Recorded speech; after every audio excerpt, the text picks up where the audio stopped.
All right, so we finally come to a very beautiful result, and it's our last theorem, of the entire class. It's a very nice place to end on, this famous theorem of Lagrange.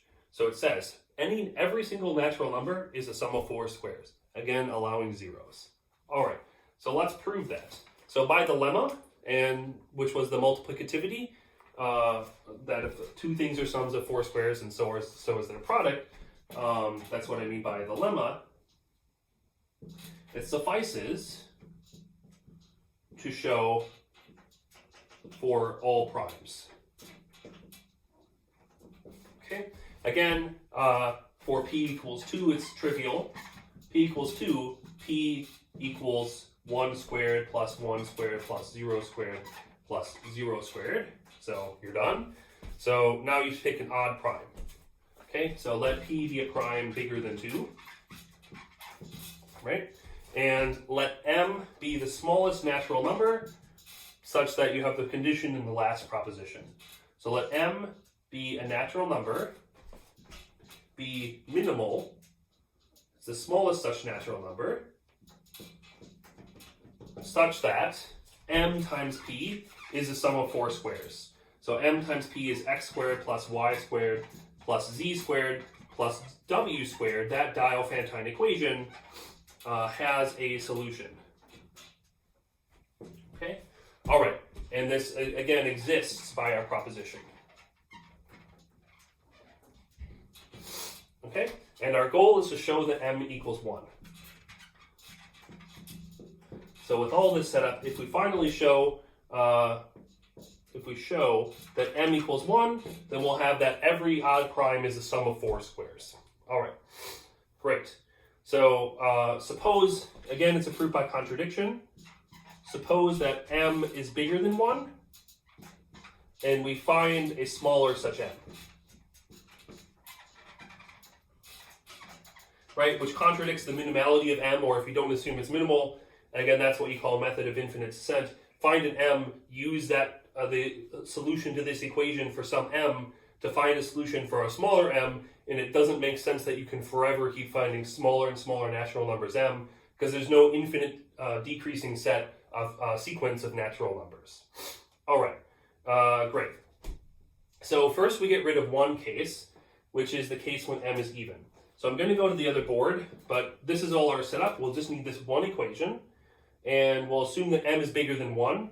And if we find, given a solution that to this for m bigger than 1, if we find a solution for a smaller m, we've proven the whole result. All right. So maybe I'll just write that same equation right here. Right. So we have mp equals x squared plus y squared plus z squared plus w squared, and m is minimal, where there is such an equation, such a solution. All right, so let's do case 1. So there's going to be a little bit of busy work, a little bit of algebra in this. It's a result that does take some work, but it's a very beautiful classical result.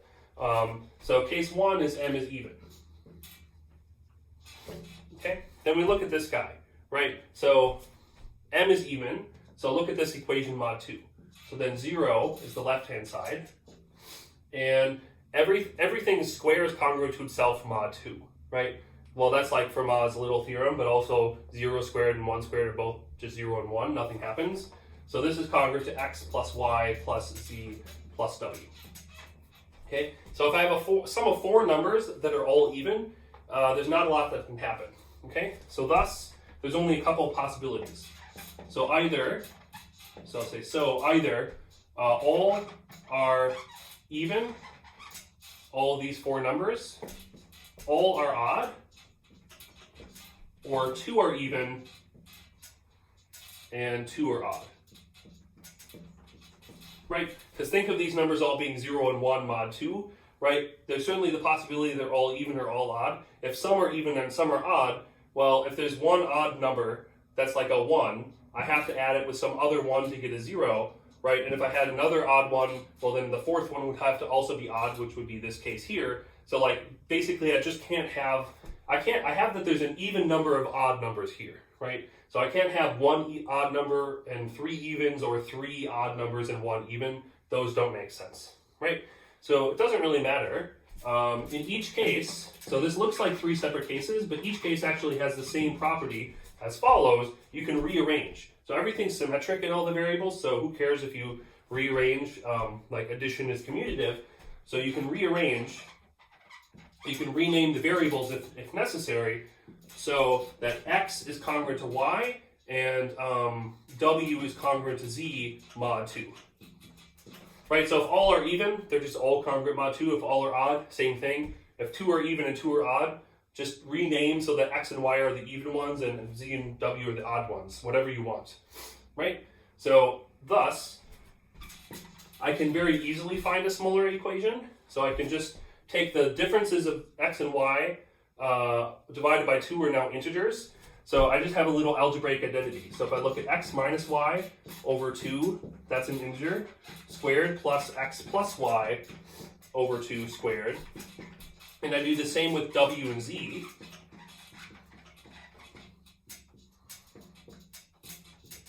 Okay, if I add all this, this is an equation in z, and if I add all this together, well, I still have everything I have divided by 2, but if you just write it out and do the algebra, you find that it's the same expression as you had up here.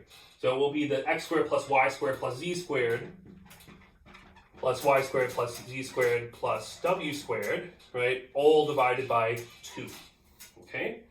All right, but then that's equal to mp over 2. All right, great. So that's m over 2. I'll write that as m over 2 times p. So therefore, there's a number strictly smaller than m, namely m over 2, such that m over 2 times p is the sum of 4 squares. These guys, right? So this again contradicts the minimality of m, and then you're done. Okay, so that's it for that case. And in the next video, we'll continue with what happens if we assume that m is odd.